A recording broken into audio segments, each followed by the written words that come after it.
နေညိုချိန်ကိုရောက်လေတိုင်းအိမ်သူဇနီးတဲ့ကိုတငါလေးရောက်အောင်ပြင်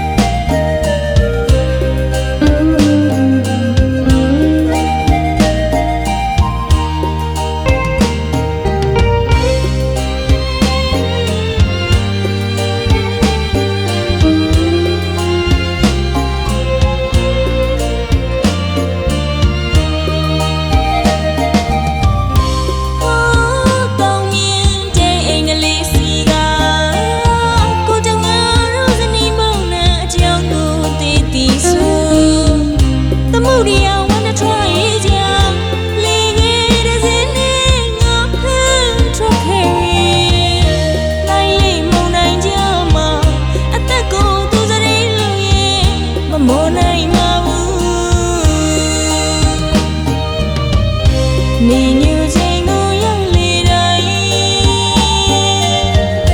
အိမ်လူဇနီးထံကိုတငါလေးရောက်အောင်ပြန်ခဲ့တယ်တာယာချမ်းမြေစွာတူဇနီးမောင်နှံဦးငင်ပြုံးပျော်ရွှင်နေကြချိန်လေးတနေ့မှာကံကြမ္မာပေးလာတော့မမျှော်လင့်မဲချမ်းသာကြွေ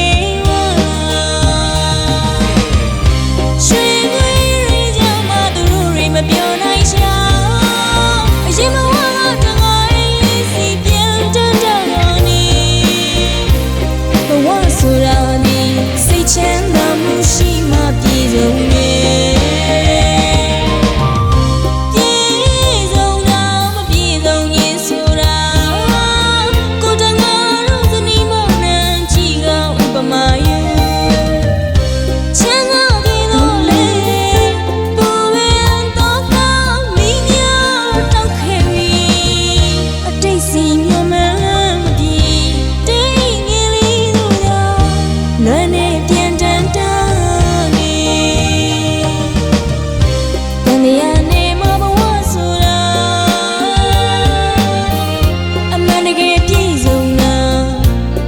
စိတ်ချမ်းသာမှု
မိုးနိုင်မှာနေညူချိန်ကိုရောက်လေတိုင်းအိမ်လူဇနီးထံကိုတငါလေးရောက်အောင်ပြန်ခဲ့တယ်တာယာချမ်းမြေစွာတူဇနီးမောင်နှံ